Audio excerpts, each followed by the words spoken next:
Okay. I just like watched that back and I'm a little bit less high than when I was in that. Yeah, emphasis on a little bit. I just wanted to give some context. I was literally just talking for the sake of talking. I don't even remember why I decided to film like some sort of intro thing. I don't know. I talk a lot in front of a camera because I feel like that's the. Am I wearing this inside out? I am! I hate myself. Well, you just saw me do that.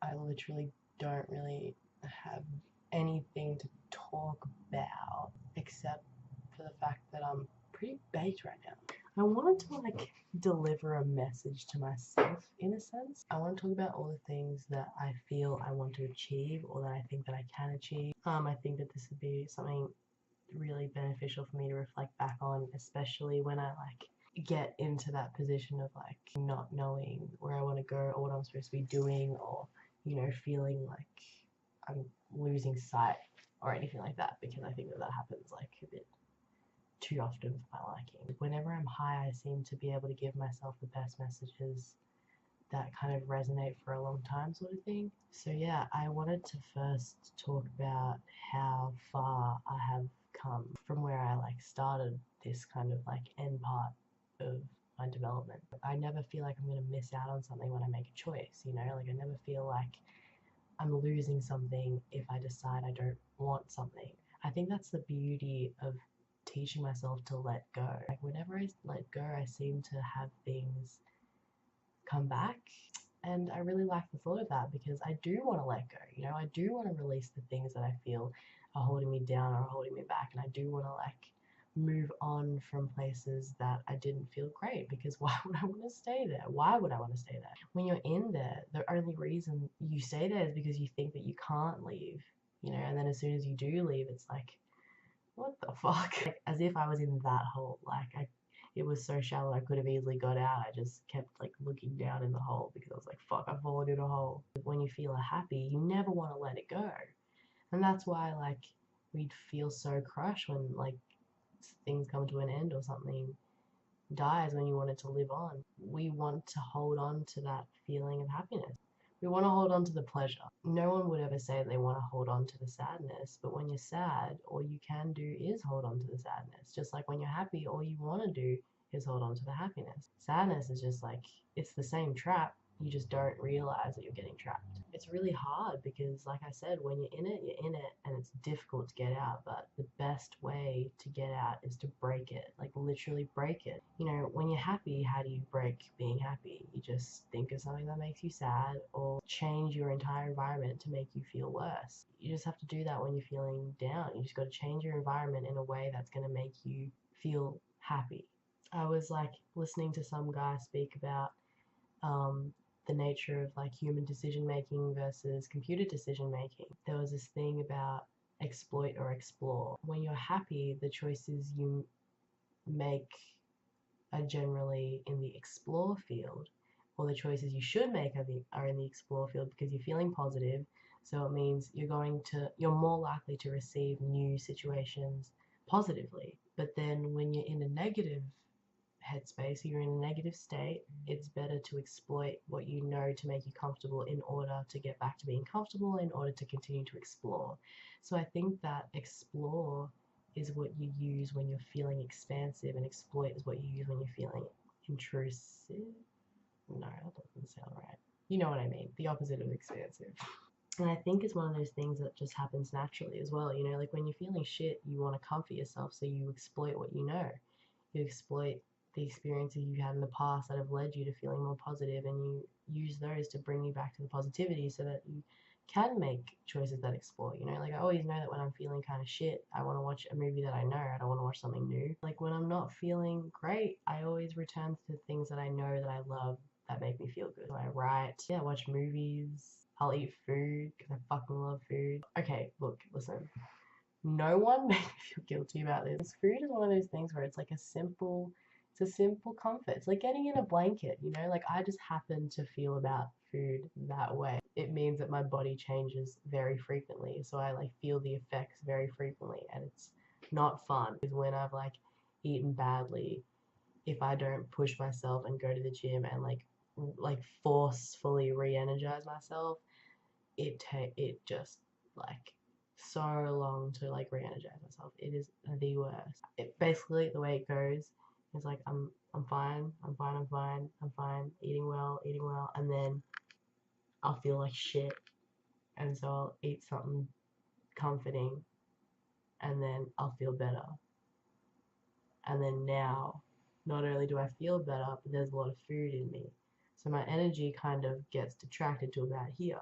But so what I have to do is that I go down, I plummet, I feel a little bit better, but physically I'm like not great. So I like level out, and then I have to work out. So physically I feel great, and then I like my mental health is great as well. So then it just goes up.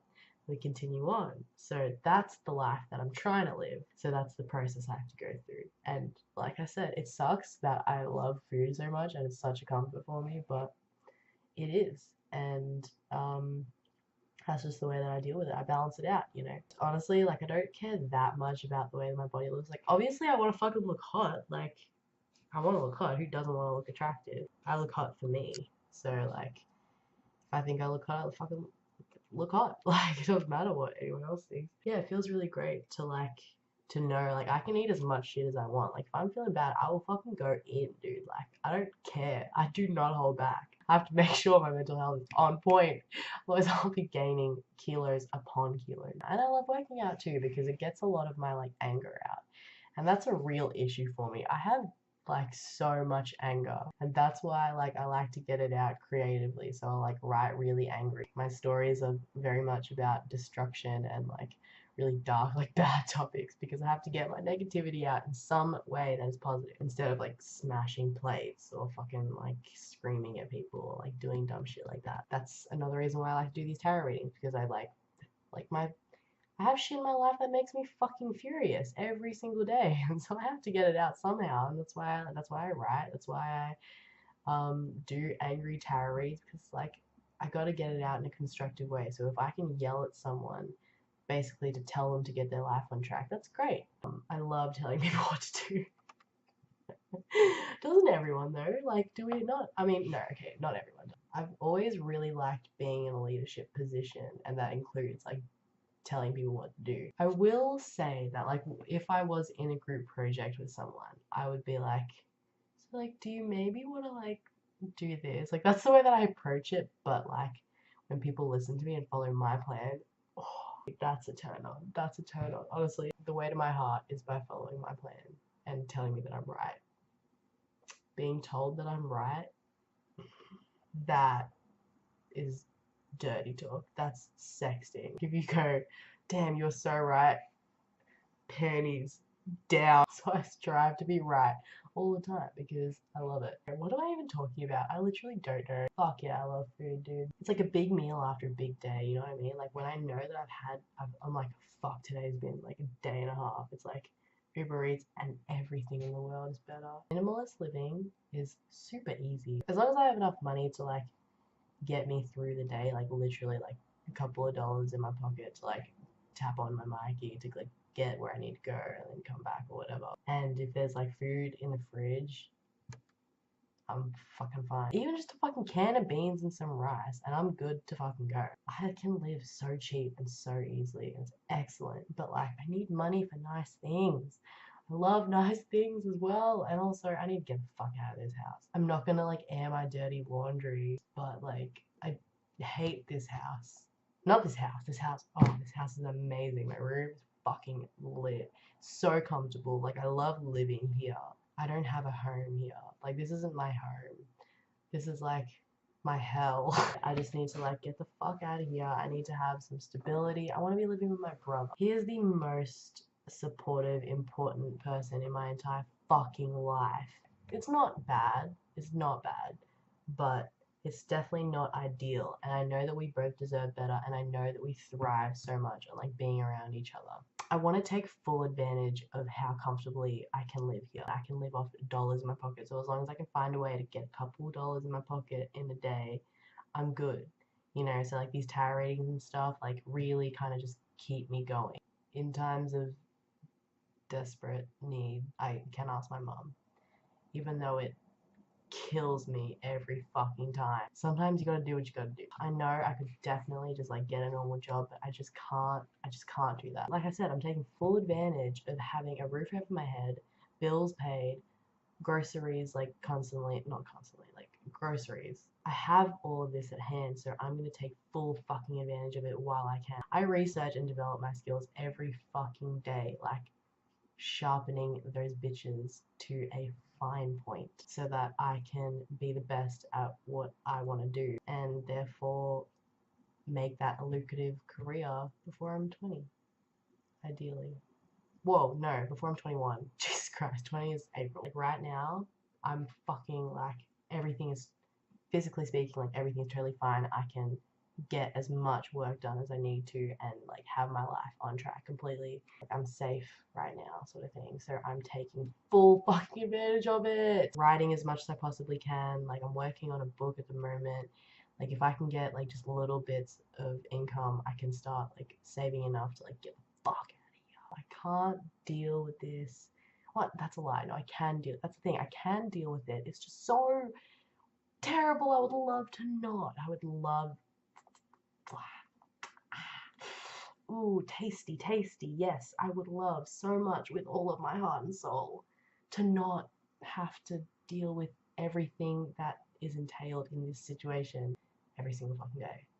So, sharpening my skills, writing, and planning. I'm just trying to figure out my life, and I'm figuring out how I want to live it, how to get exactly where I want to go. And I cannot wait until I feel like I've got my feet firmly planted on the ground.